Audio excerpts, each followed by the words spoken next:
Hello everyone, my name is Michael and I want to welcome you back to the Sovereign Gaming YouTube channel, the channel where I build worlds, lots, and share my thoughts on video games that I enjoy and play.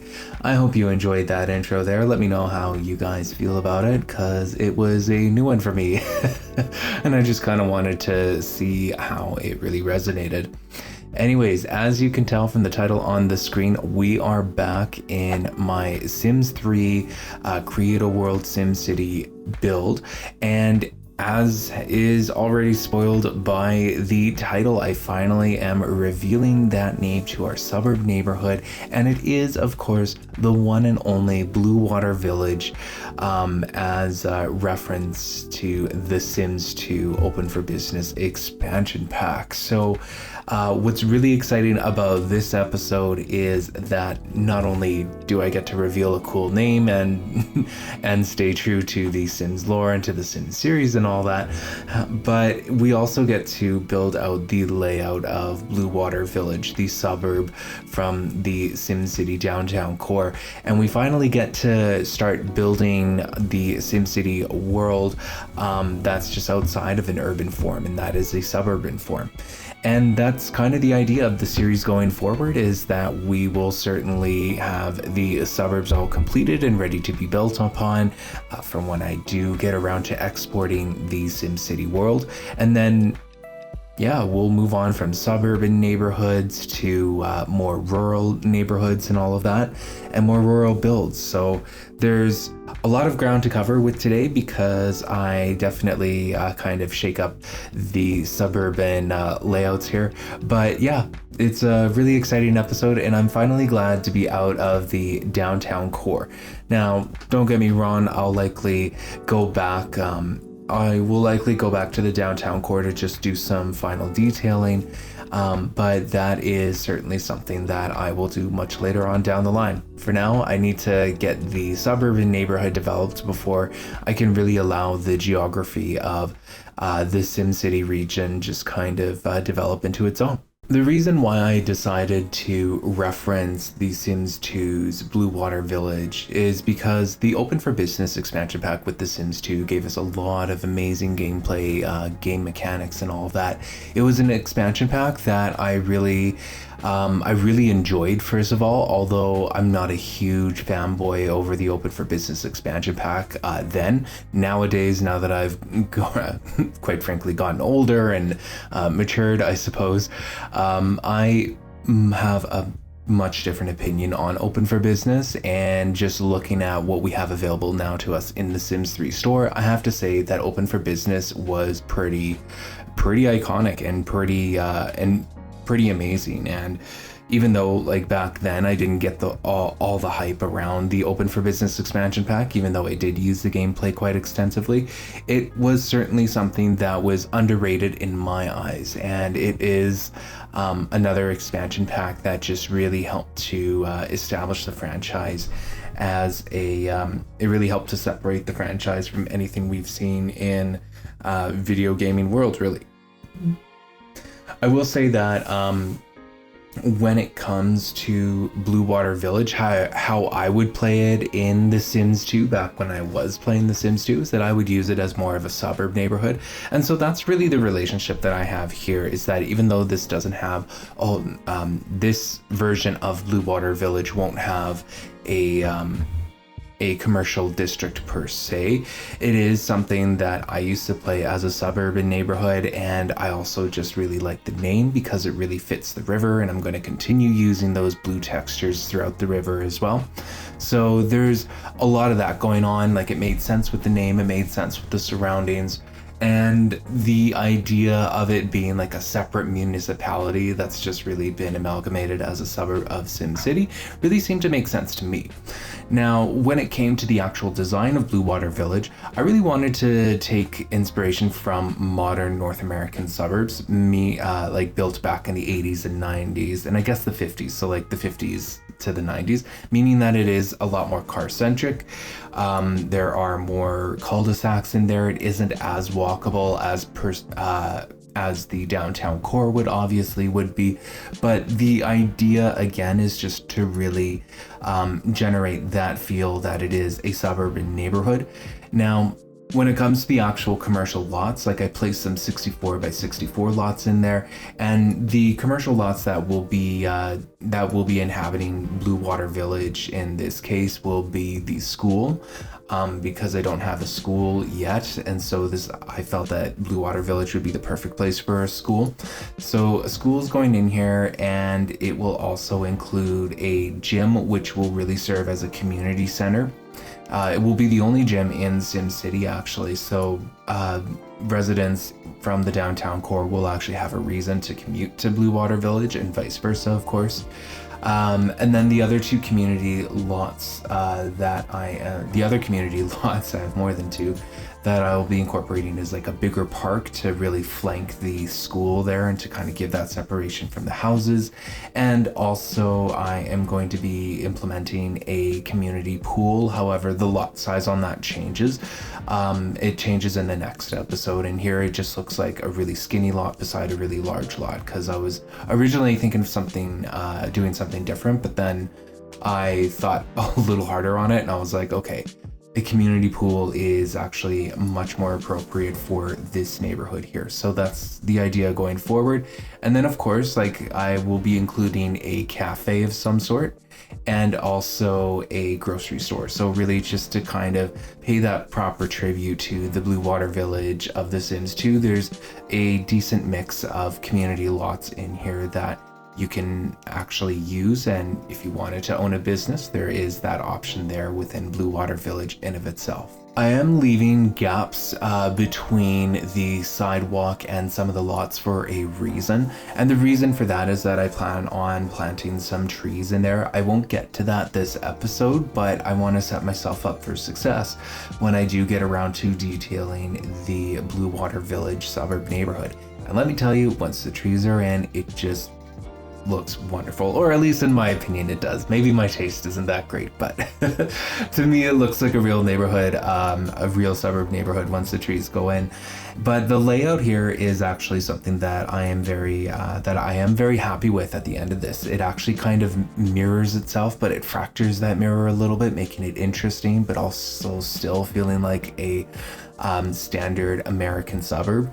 And yeah, I'm very impressed with it. And the lot sizes that I decided to use for the single family homes are all 30 by 30 30 by 30 squares.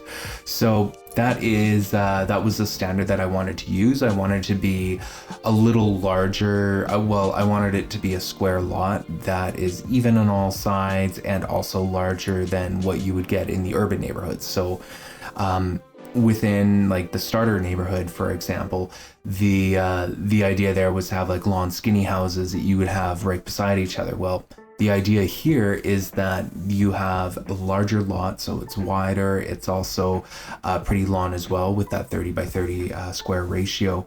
And you'd actually be able to get like a double garage and a fence around your yard and a backyard, period, a real backyard. So there's a lot more square footage for Sims to actually play with when it comes to developing the houses here. And then the houses themselves will actually take on a suburb form in terms of the architecture. I just have to get some references on what I want that architecture to actually look like, but it'll just be essentially like a collection of bungalows and two-story homes. As you'll notice, something else that I want to point out as well, like speaking of residential options, is that on the boulevard that actually terminates in Bluewater Village before terminating into the rural regional highway. Alongside of that, I put some townhouse lots on there, so I used the same size as the Brooklyn brownstone lots that I was putting in the uptown neighborhood. So I pretty much copied and pasted like the same lot size there. However, I do plan on adding in some townhouses within Bluewater Village as well, just to give that option in terms of like something that's like a little bit of that missing middle housing there. They likely won't be as tall, but I do like the overall form of the Brooklyn brownstones in terms of the size and scale. So the scale is going to be similar. They'll likely just not be as tall, and yeah, they will certainly take form here. And I felt it was the perfect buffer for that more active commercial area within Bluewater Village, and how that will transition into the some forms of that missing middle housing that I've mentioned before. And it also helps to flank some of the Bluewater Village Boulevard too, because yeah, there would be a lot more traffic there, a lot more noise. Helps to just kind of bring that neighborhood together. I was thinking that also, like, these townhouses could also be used for they could be used for senior citizen living. Like, it wouldn't be an assisted living facility, but I might actually end up creating something like that somewhere down the road, probably in more of a rural build than anything else, just to give the folks, the elderly folks, some peace and quiet that they so well deserve.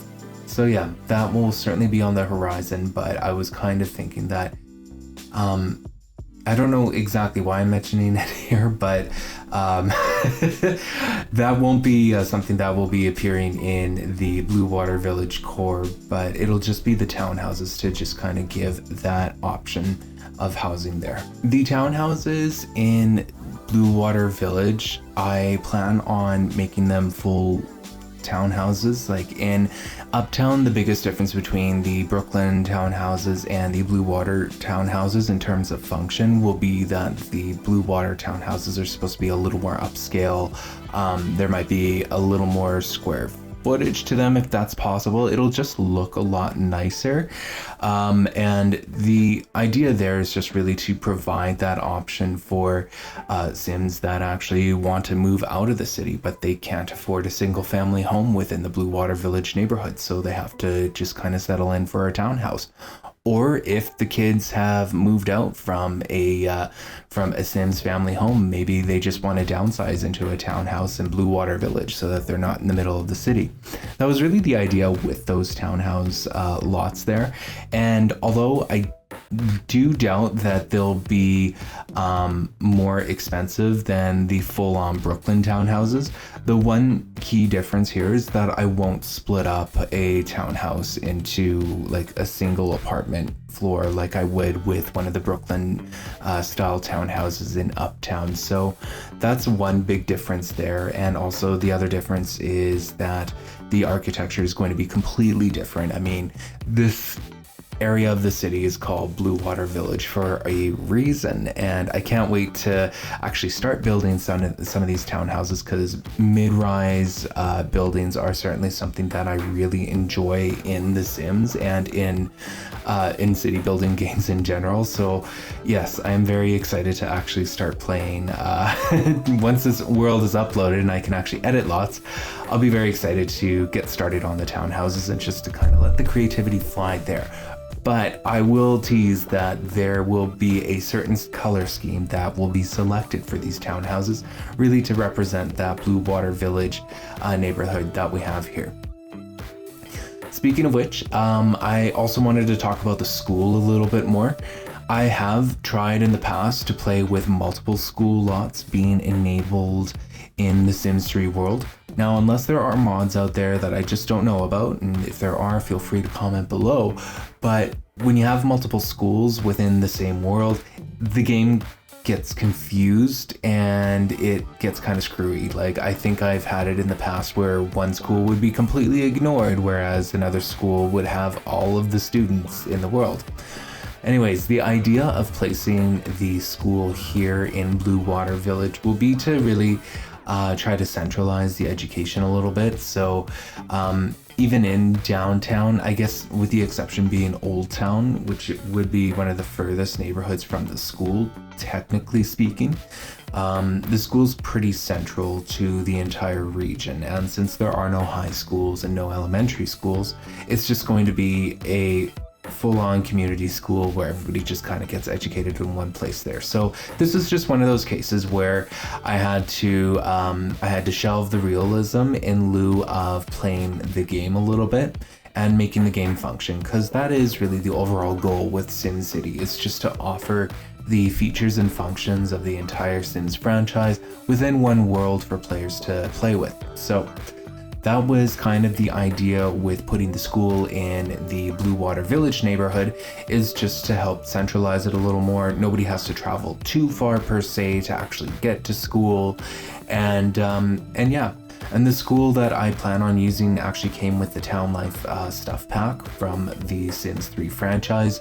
And it's a school that I really think is very appealing visually. And I also think that it suits the Bluewater Village neighborhood pretty well. So again, once I have exported this world and have the ability to actually go into the lots and edit them and all that jazz, I can't wait to actually see how it looks in the game once it's placed.